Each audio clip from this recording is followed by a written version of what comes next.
DA নিয়ে আবারও খুব গুরুত্বপূর্ণ আপডেট।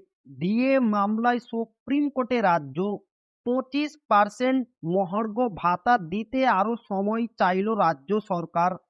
তো ভিডিওটি 1 সেকেন্ডের জন্য স্কিপ করবেন না, পুরোটা দেখবেন। চ্যানেলে নতুন হয়ে থাকলে অবশ্যই চ্যানেলটিকে সাবস্ক্রাইব করবেন এবং আমাদের পাশে থাকবেন। তো ভিডিওটি শুরু করা যাক। সরকারি কর্মীদের ডিএ ইস্যুতে নতুন মোড়। সুপ্রিম কোর্টে মডিফিকেশন আবেদন করে পশ্চিমবঙ্গ সরকার জানিয়েছে বর্তমানে 25% ডিএ একসঙ্গে দেওয়া সম্ভব নয়। তাই মহার্ঘ ভাতা পরিশোধের জন্য অতিরিক্ত সময় চেয়েছে রাজ্য সরকার। ডিএ মামলায় দীর্ঘ আইনি লড়াইয়ের মাঝেই এবার শীর্ষ আদালতের দ্বারস্থ হয়েছে পশ্চিমবঙ্গ সরকার। রাজ্যের পক্ষ থেকে জানানো হয়েছে আদালতের নির্দেশ অনুযায়ী বকেয়া ডিএ একসঙ্গে মেটানো এখন আর্থিকভাবে সম্ভব নয়।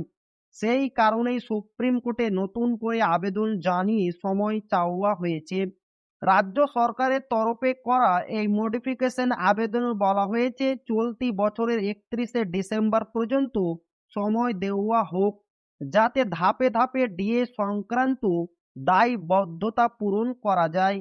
সরকারি কর্মীদের দাবি দীর্ঘদিন ধরে কেন্দ্রীয় হারের তুলনায় অনেক কম ডিএ পাচ্ছেন তারা। সেই প্রেক্ষিতে বিষয়টি আদালতে গড়ায় এবং পরে সুপ্রিম কোর্টে মামলা পৌঁছায়। এর মধ্যে আদালতের নির্দেশ ঘিরে রাজ্য সরকারের উপর চাপ বাড়ছিল। তবে রাজ্যের বক্তব্য একসঙ্গে বিপুল পরিমাণ অর্থ ডিএ বাবদ পরিশোধ করলে রাজ্যের আর্থিক কাঠামোর উপর বড় প্রভাব পড়তে পারে। তাই পরিস্থিতি বিবেচনা করে আদালতের কাছে অতিরিক্ত সময় চাওয়া হয়েছে। এখন দেখার সুপ্রিম কোর্ট এই আবেদনের প্রেক্ষিতে কি সিদ্ধান্ত নেয় এবং সরকারি কর্মীদের বহুদিনের ডিএ বকেয়া নিয়ে আইনি লড়াই কোন দিকে মোড় নেয়। তো এই ছিল ডিএ নিয়ে খুব গুরুত্বপূর্ণ আপডেট যা আপনাদের মাঝে শেয়ার করলাম। তো আবারও দেখা হবে ডিএ রিলেটেড খুব গুরুত্বপূর্ণ ভিডিওতে।